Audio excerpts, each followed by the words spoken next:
Bismillahirrahmanirrahim. Alhamdulillahi rabbil alamin.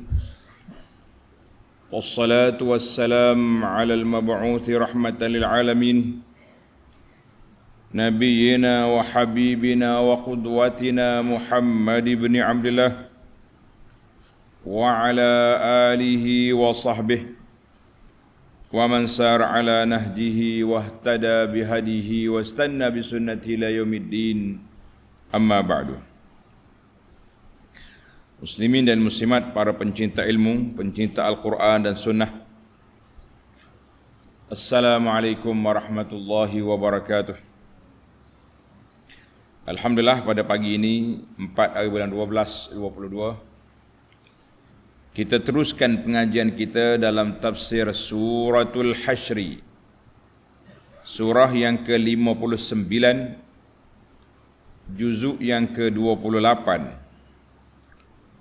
Ayat yang kita akan bincang bermula ayat 1 sehingga ayat 4. Allah Ta'ala mulakan surah ini dengan menyatakan semua makhluknya bertasbih, mensucikan Allah Azza wa Jalla.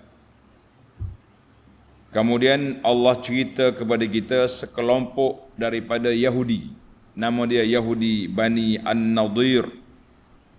Yahudi Bani An-Nadir yang jahat, yang cuba nak membunuh Nabi sallallahu alaihi wasallam. Maka Allah Ta'ala izinkan untuk Nabi halau mereka keluar dari Madinah.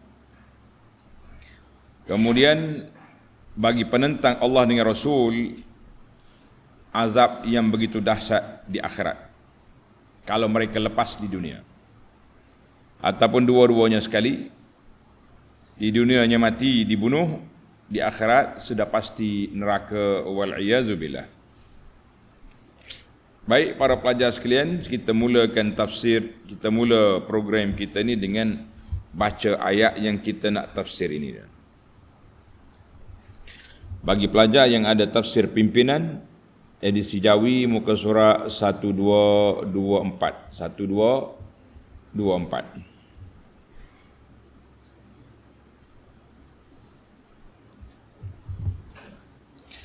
A'udzu billahi as-sami'il 'alim minasy syaithanir rajim. Bismillahirrahmanirrahim.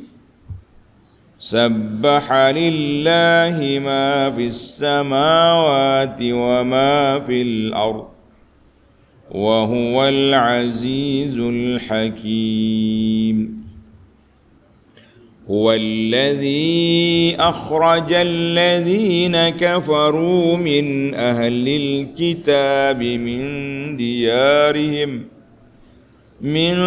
ديارهم لأول الحشر ما ظننتم أن يخرجوا وظنوا أنهم مانعتهم حصونهم من الله فأتاهم الله من حيث لم يحتسبوا وقذف في قلوبهم الرعب يخربون بيوتهم بأيديهم وأيدي المؤمنين فاعتبروا يا أولي الأبصار.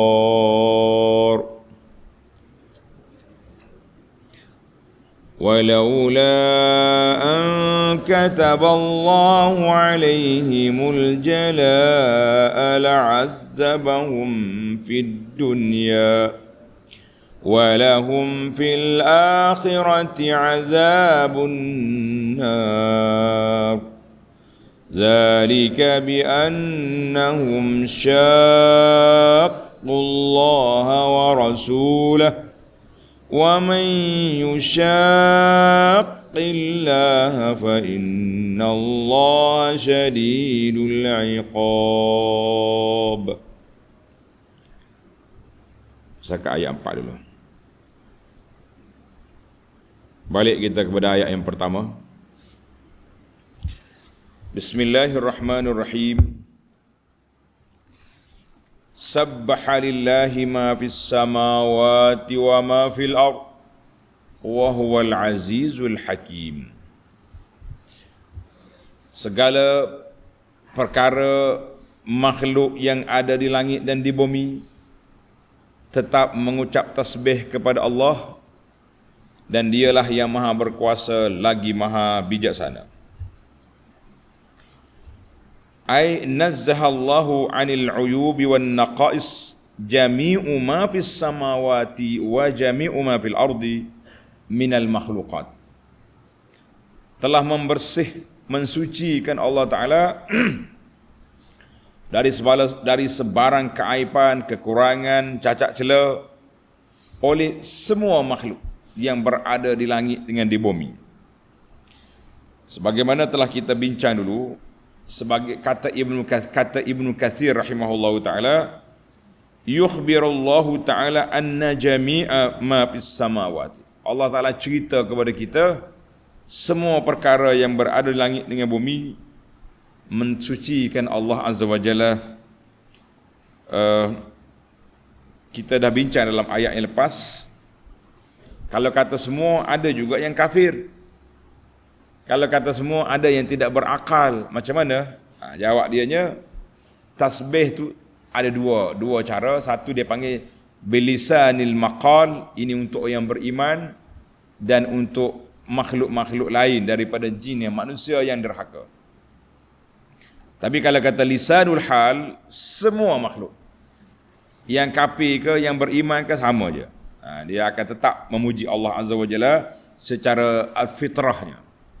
Secara zahirnya mereka kufur, mereka kafir. Wa huwal azizul hakim. Allah lah yang maha berkuasa lagi maha bijaksana. Apa makna al-aziz? Yang ini maha berkuasa, tak ada siapa yang boleh menghalang kehendak Allah Azza wa Jalla. Tak ada siapa boleh mengatasi kuasa Allah Azza wa Jalla. Kalau Tuhan nak, jadi. Allah tak nak, tak jadi. Itulah ketetapan Allah Azza wa Jalla. Kita nak benda ni, tapi bila Tuhan tak tulis, tak mari. Kita nak sangat benda ni, tapi kalau Tuhan dah tulis, dia akan mari. Itu dia panggil suasana yang berlaku. Maka Al-Hakim, apa makna Hakim? Yang bijaksana. Alladhi yada'u kulla syai'in fi mawdi'ihi sahih al-la'iq bi. Makna orang bijaksana ni, orang letak satu benda di tempat yang sesuai, yang sepatutnya. Itu makna bijaksana. Kalau tidak, tak bijaksana orang panggil. Bijak sini. Boleh bijak sini? Tak ada bijak sini. Kena ada. Maknanya, kalau kita satu benda, kita letak bukan tempat dia. Contoh yang kita mudah buat, kita ambil selipar, letak atas kepala. Tu orang bijak sana kau bijak sini? Tak bijak lah. Salah tempat. Jadi kita setiap benda kita letak di tempat dia. Sebab itu kalau kita nak tengok kejadian kita ni macam mana bijaksana Allah, dia letak mata, hidung, mulut sekali. Tak susah. Kalau kita nak makan, kita ambil letak. Mata nampak, sedap. Lalu ke hidung, masam. Sebelum sampai ke mulut. Coba mata duduk sini, hitar dia tengok. Sedap. Hidung, bang tak molek ni. Ni spontan, sekaligus. Itu dia panggil hakim, bijaksana. Tak usah duduk mikir banyaklah kita. Kalau Allah Ta'ala buat tu, comel belaka. Bijaksana tu, bagi Allah Ta'ala itu yang benda yang cantik, yang indah, menunjukkan kepada kebijaksanaan Allah Azza wa Jalla. Kita berpindah kepada ayat 2. Huwallazi akhrajal ladzina kafaru min ahlil kitab min diyarihim li awwalil hashr. Allah lah yang mengeluarkan orang-orang kafir di antara golongan ahli kitab. Nama dia Yahudi, Bani An-Nadir. dari kampung halaman mereka pada julung kali mereka berhimpun hendak memerangi Rasulullah sallallahu alaihi wasallam. Kita tengok munasabah dulu. Ayat yang pertama Allah kata wa huwal azizul hakim. Dia yang gagah perkasa lagi bijaksana. Bayyana ba'da athari izzatihi. Allah Ta'ala nyatakan dalam ayat ni, ayat 2 ni, sebahagian daripada kesan-kesan, tanda-tanda keagungan Allah Azza wa Jalla wa ahkami hikmatihi, dan betapa hikmatnya apa yang Allah Ta'ala ciptakan itu. Maka Allah tunjuk kepada kita dalil syuhuri. Mana mu boleh tengok dengan mata kepala kamu. Boleh tengok mata kepala. Allah dah janjikan bahawa dia akan beri kemenangan kepada Rasulnya. La aghlibanna ana wa rusuli. Aku akan beri kemenangan. Dan Allah janji untuk menghinakan mana-mana orang yang menentang Allah dengan Rasulnya sallallahu alaihi wasallam. Maka puak-puak munafikin, dia ingat main-main je. Dia ingat Muhammad tahu apa tu, pelarian mari daripada Mekah. Main pelarian. Jadi siapa kata Nabi pelarian, maka dia ni terpengaruh dengan diayah munafikin. Nauzubillah. Jangan kata.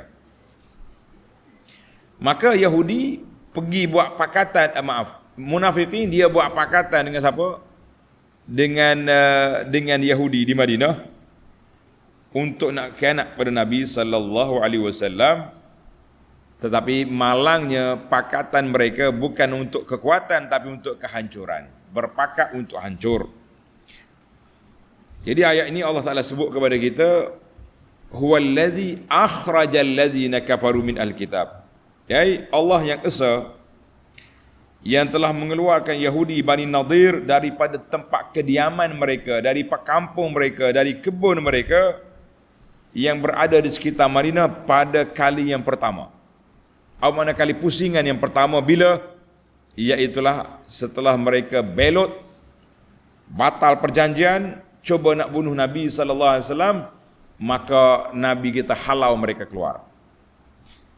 Semalam saya dah tunjuk cerita Bani Nadir ni, anda dah letak di dalam buku Madinah Munawwarah, kelebihan dan sejarah ini. Tuan-tuan boleh ambil, boleh baca insya-Allah. Kata di Ar-Razi, ulama tafsir kata, qaul Ibn Abbas wal aktsarun. Ibnu Abbas ni pakar tafsir dan ramai ulama lain bersetuju bahawa permulaan pengeluaran Yahudi ni dari Madinah, Nabi kita halau mereka pergi ke Khaybar. Pergi Khaybar. Yang tidak disangka dan tidak rasa bagi orang yang kafir ni, munafikin ni, dia tak nampak lah bahawa Nabi kita ni boleh keluarkan Yahudi kerana kota mereka yang begitu hebat, kedudukan yang mereka kuat. Itu kali yang pertama. Bila kali yang kedua? Zaman Sayyidina Umar radhiyallahu anhu. Semalam kita dah cerita dalam mukaddimah ini. Baiklah.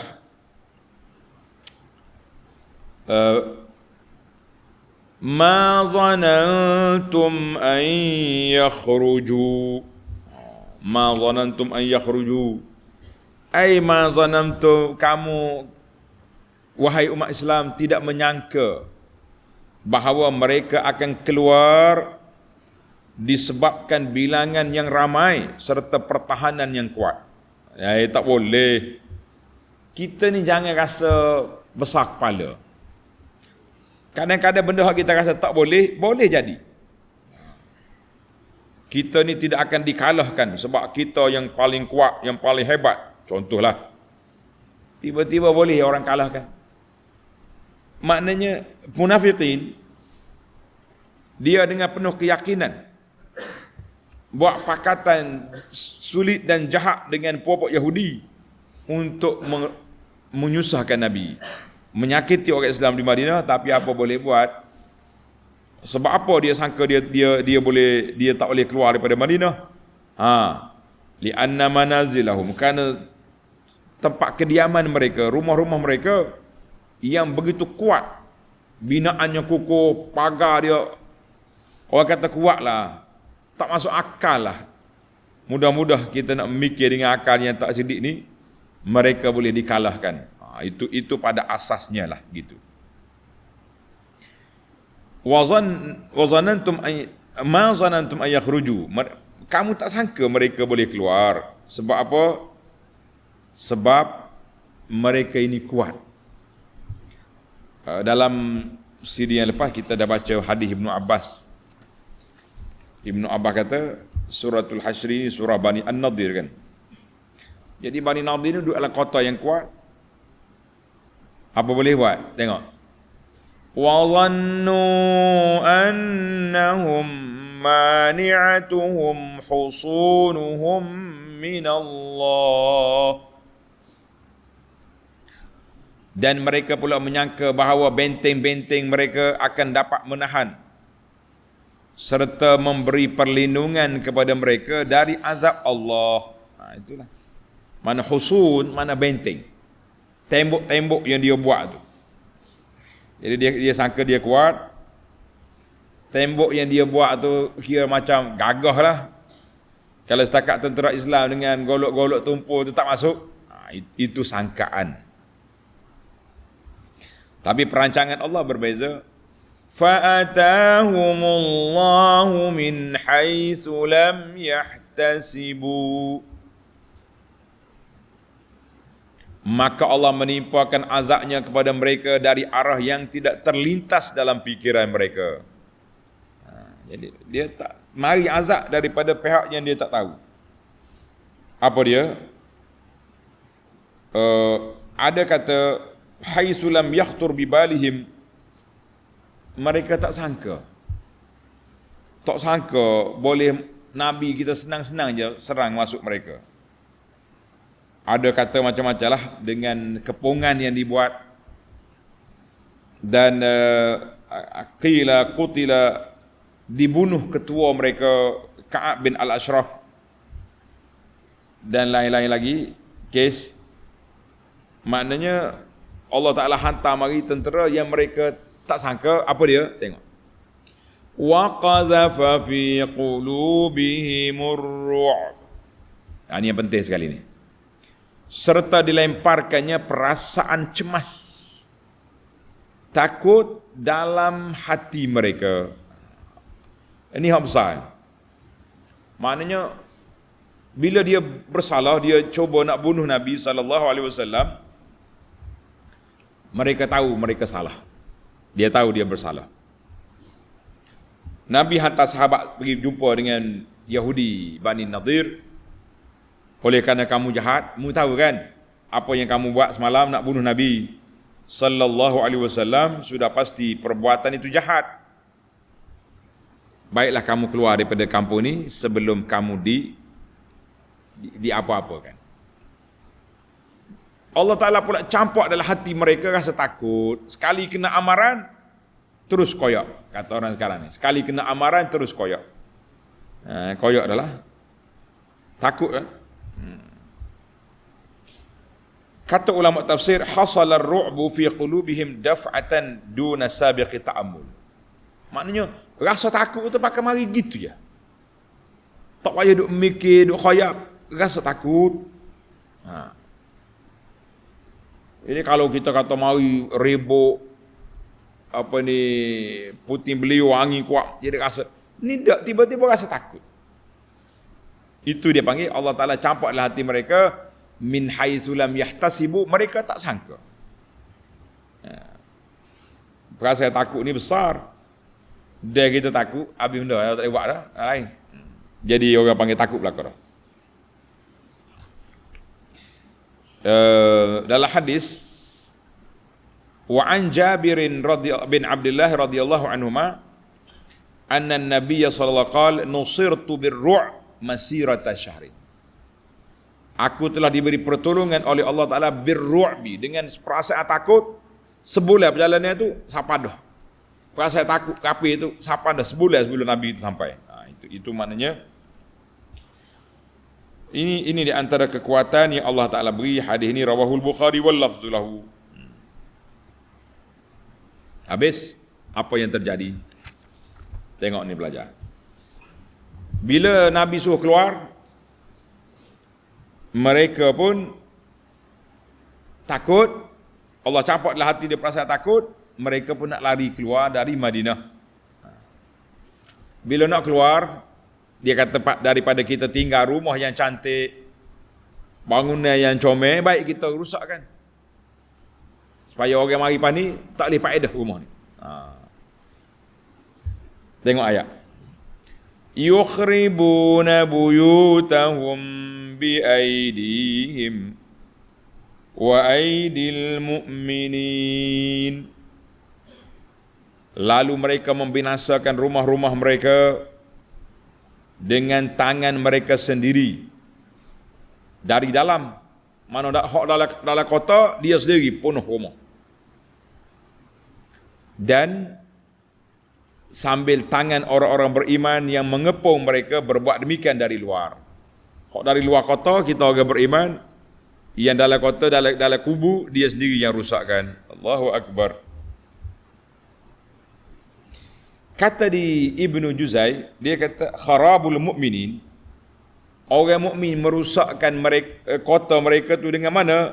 Dengan cara hadmu aswaril husun. Mereka pecahkan tembok. Pecah tembok untuk nak masuk. Adapun puak kafir sendiri macam mana pula? Apa yang mereka rusakkan? Jawabnya pasalah satu maqasid. 3 sebab dia rusakkan rumah dia tu, bangunan dia.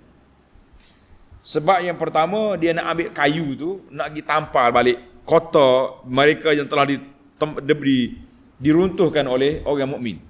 Satu. Ataupun nak tutup lubang lorong-lorong masuk ke kampung dia,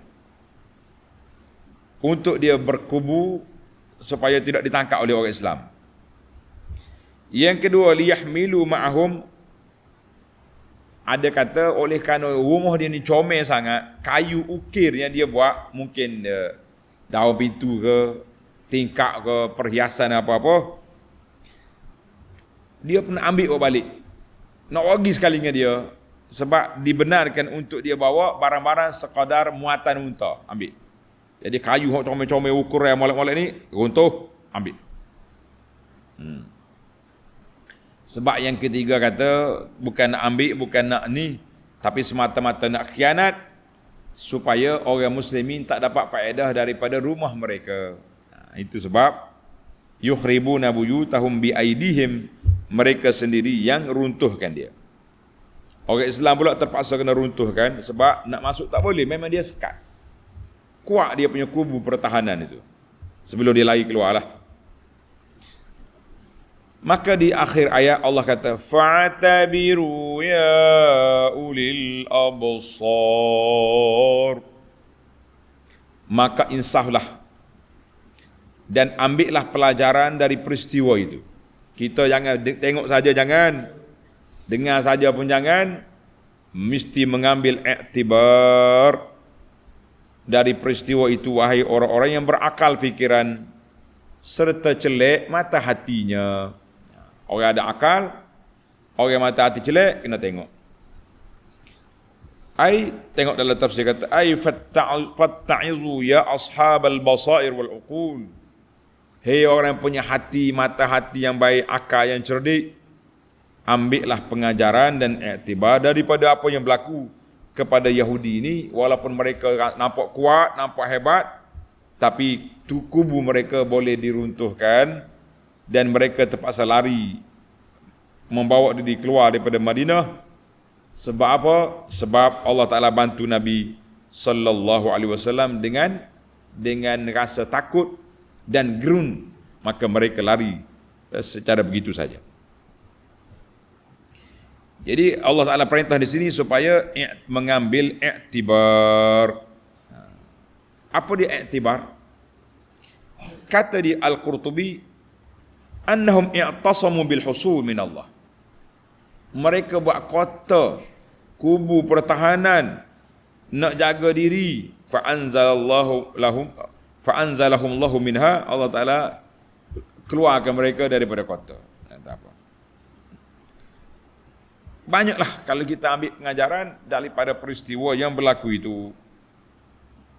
Ayat ini kata ulama usul al-fiqh, dia kata inilah dalil kepada qiyas. Dalil kepada qiyas. Baik, kita pergi kepada ayat 3.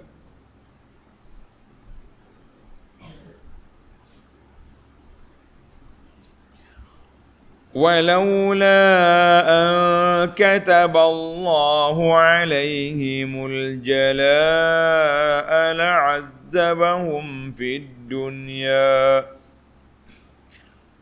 Dan kalaulah tidak kerana Allah telah menetapkan pengusiran yang demikian buruknya terhadap mereka, tentulah ia akan menyeksa mereka di dunia, sebagaimana terjadinya kepada Abu Jahal dengan geng-geng dia, mati di Badar.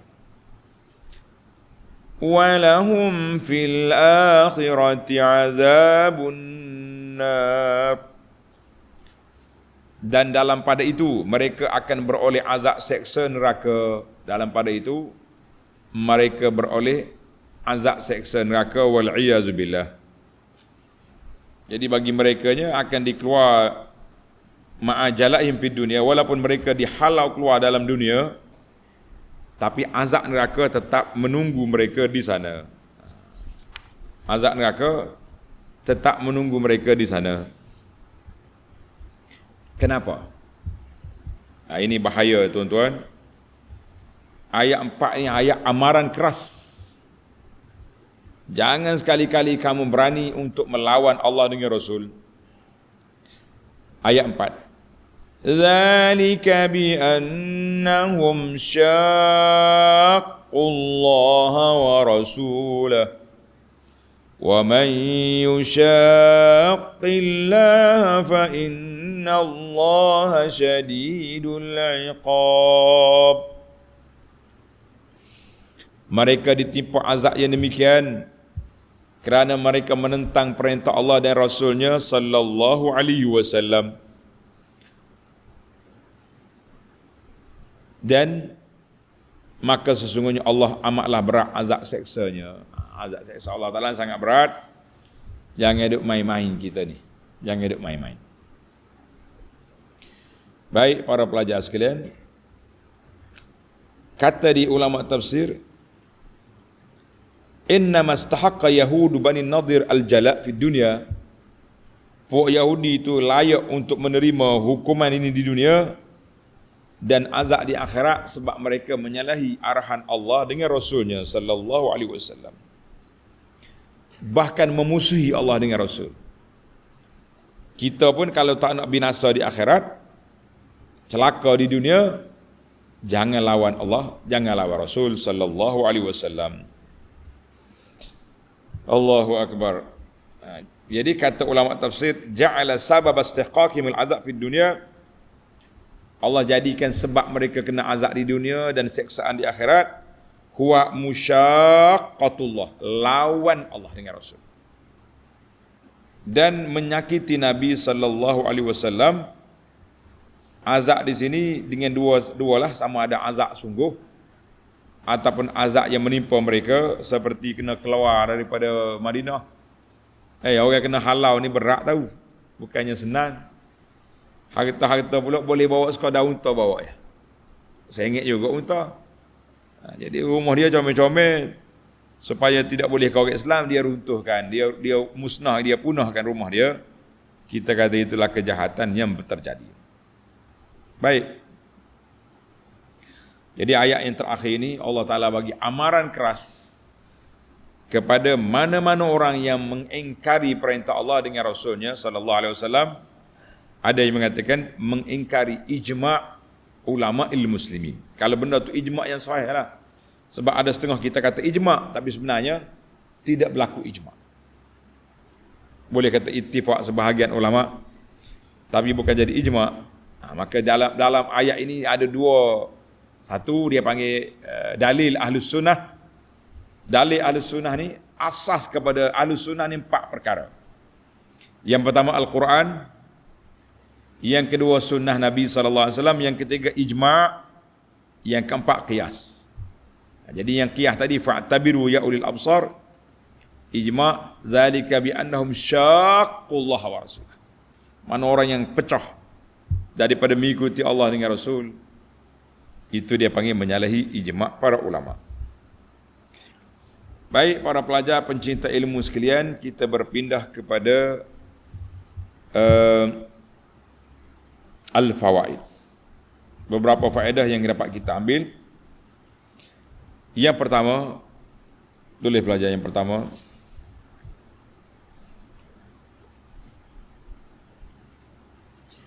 Sabbaha lillahi ma fis samawati wa ma fil ardh.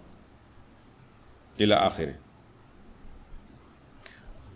Telah bertasbih, memuji Allah Azza wa Jalla semua makhluk yang ada di langit dan di bumi. Ayat ini kata ulama tadabbur iftitahus surah. Allah mulakan surah ini dengan ikhbar tentang tasbih semua perkara yang ada di langit dan di bumi. Jadi surah ini salah satu daripada surah yang Allah Ta'ala mula dengan tasbih. Kita dah bicara seri lepas. Ada beberapa surah yang dimulai dengan tasbih pada Allah Azza wa Jalla. Maka Allah Ta'ala peringatkan orang mukmin supaya sentiasa bertasbih kepada Allah. Dia panggil tasbihu syukrin, untuk menyatakan kesyukuran kita kepada Allah Azza wa Jalla di atas nikmat yang Allah kurniakan, dan juga di atas nikmat pembukaan negeri Bani Nadir. Allah Ta'ala bagi kita ambil perkampungan Bani Nadir, selesai kita ni. Seolah-olah dia kata faka'annahu qal sabbihullah, wahai pejuang-pejuang Islam yang telah dapat mengusir Bani Nadir, bertasbihlah kamu kama sabbahalahu ma fis samawati wa ma fil ardi, sebagaimana telah bertasbih segala makhluk di langit dan juga di bumi. Kamu juga untuk nyatakan syukur bertasbih kepada Allah Azza wa Jalla. Jangan kita sombong, jangan kita angkuh, tak mau bertasbih, kita mengatakan ini satu kepincangan yang besar setelah kita kenal Allah sebagai pencipta yang maha agung.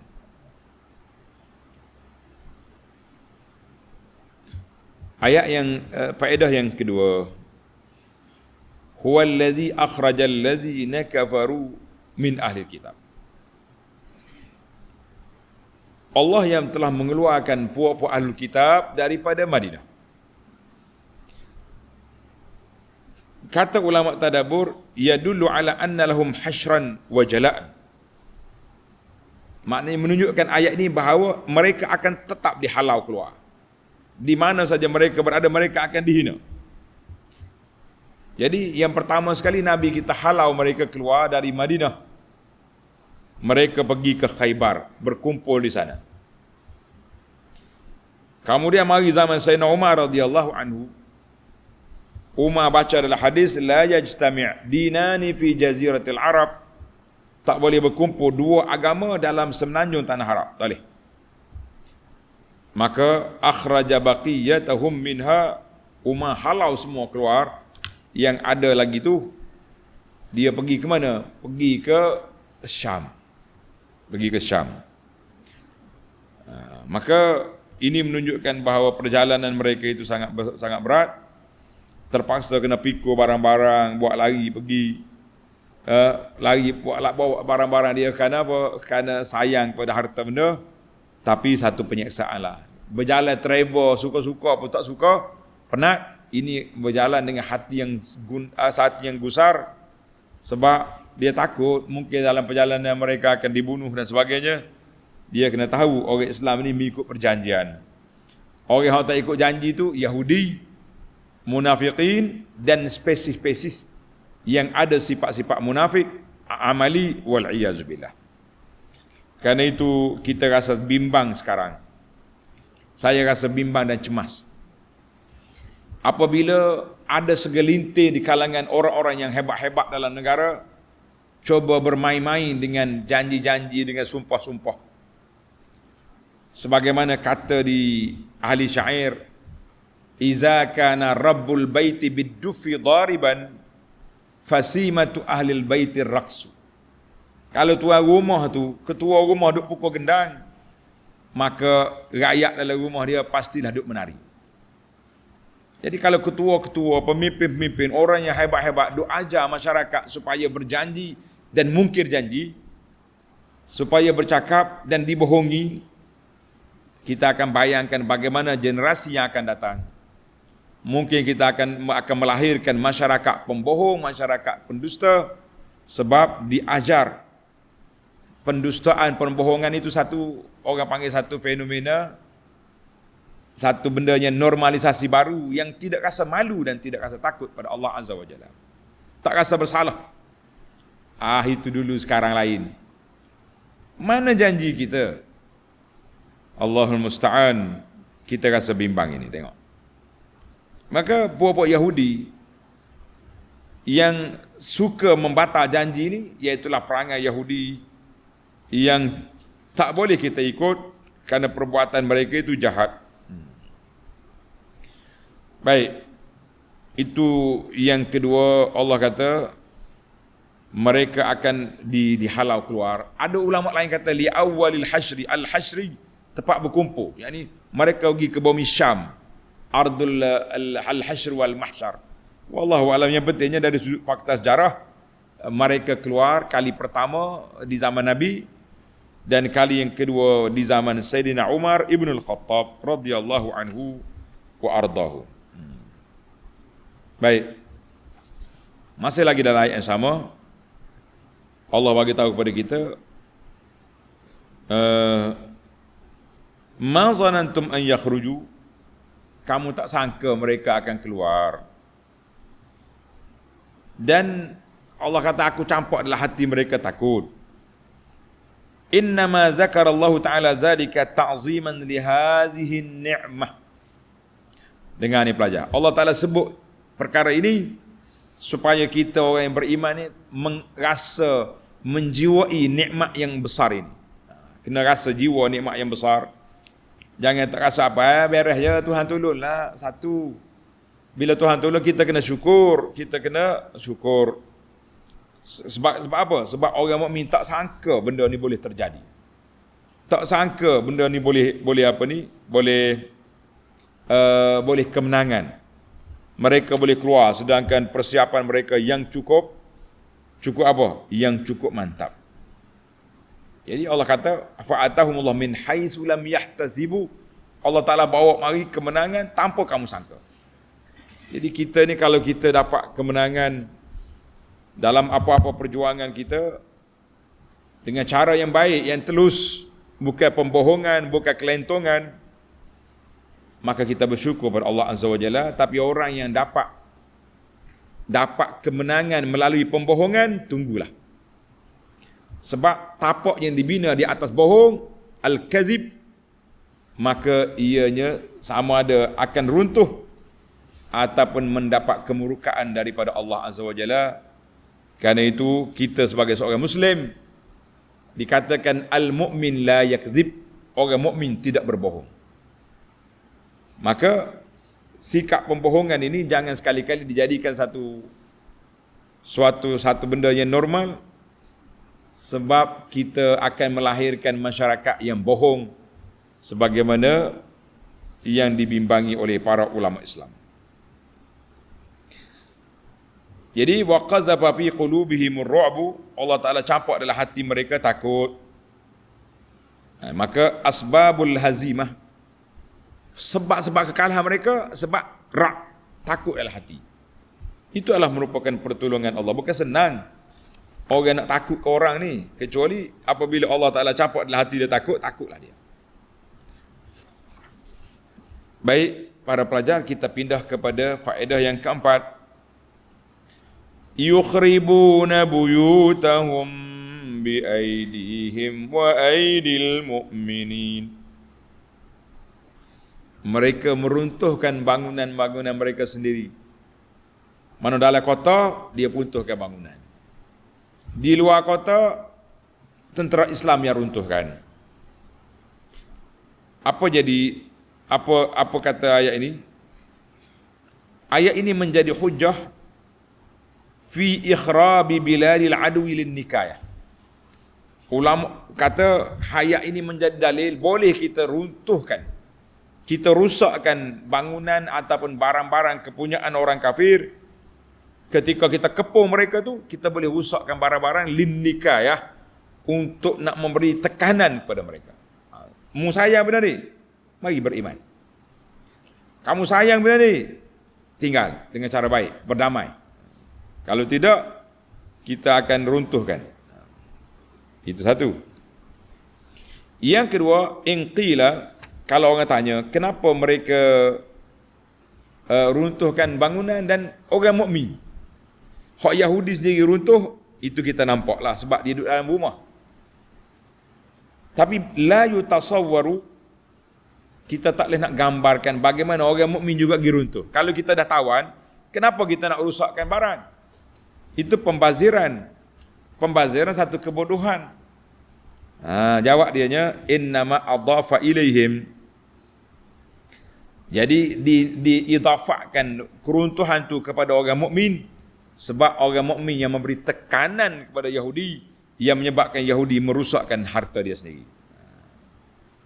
Wallahu alam, itu salah satu daripada huraian, dan huraian yang nampak di awal tadi lebih jelas. Maknanya orang kafir runtuh di dalam, orang mukmin yang mengepung kota ini meruntuhkan dari luar. Kita kata wallahu alam, itulah perbincangan. Yang kelima, fa'tabiru ya ulil absar. Hendaklah kamu ambil pengajaran, wahai orang-orang yang punya mata hati yang cerah. Jadi kata di ustudillah bihi ala hujjiyatil qiyas. Tulis ni pelajar. Ayat ini menjadi hujjah kepada qiyas, salah satu daripada dalil yang dipakai dalam perundangan Islam. Wa annahu fardu kifayatin 'alal mujtahidin, macam menjadi fardu kifayah kepada ulama-ulama yang mujtahid. Orang tidak ulama jangan duduk mikir nak jadi ulama juga, la. Jadi qiyasus syai' bis syai', kita ukur benda ni banding dengan benda ni. Sebabnya, oleh kerana sebab yang sama, contohnya kita kata beras. Beras tak ada dalam hadis, dia kena zakat contohnya, ataupun terjadi unsur ribawi, yang adanya gandum, yang adanya lain-lain, tapi beras tak sebut, maka kita qiyaskan beras kepada gandum bijami', sebab qiyas ni boleh, beras boleh tahan lama, dia juga termasuk makanan yang mengenyangkan, sama seperti gandum, maka qiyas dianya, ilah dia sama. Itu dia panggil ilmu qiyas. Ilmu qiyas. Kemudian yang terakhir, Allah kata wa may yushaqillaha wa rasulah. Ayat ini menjadi dalil kepada ijma' para ulama tentang satu-satu perkara, jangan kamu pecahkan kesatuan umat Islam ataupun kesepakatan ulama Islam itu. Maka dalam Islam ni, para pelajar, kita ada 4 asas hukum. Hukum yang pertama Al-Quran, hukum yang kedua sunnah Nabi sallallahu alaihi wasallam ataupun hadis. Hukum yang ketiga ijma', sepakat para ulama Islam mengatakan benda ni wajib. Dia tak boleh sepakat gitu ya, dia kena dalil juga. Bila ada Quran, ada hadis, maka dia pun kata ijma' ulama bahawa puasa ini wajib, fardu. Yang keempat al-qiyas. Ini 4 benteng kepada paksi kepada perjalanan agama kita ini, walaupun ada sebahagian tambahan lagi, ada beberapa dia panggil al-hujjah al-mukhtalaf fiha, makna hujjah yang di berbeza pandangan ulama tentang dia. Banyak lagi lah, kita boleh tengok dalam kitab usul al-fiqh. Jadi para pelajar sekalian, tamatlah kita perbincangan kita yang ringkas, iaitu ayat yang pertama sehingga ayat yang keempat dalam suratul Hasyri. InsyaAllah dalam siri yang akan datang kita akan sambung ayat yang kelima sehingga ayat yang ketujuh. 5 sehingga 7 insya-Allah. Subhanakallahumma wa bihamdika asyhadu an la ilaha illa anta astaghfiruka wa atubu ilaik. Wa sallallahu ala nabiyyina Muhammad wa ala alihi wa sahbihi ajma'in walhamdulillahi rabbil alamin.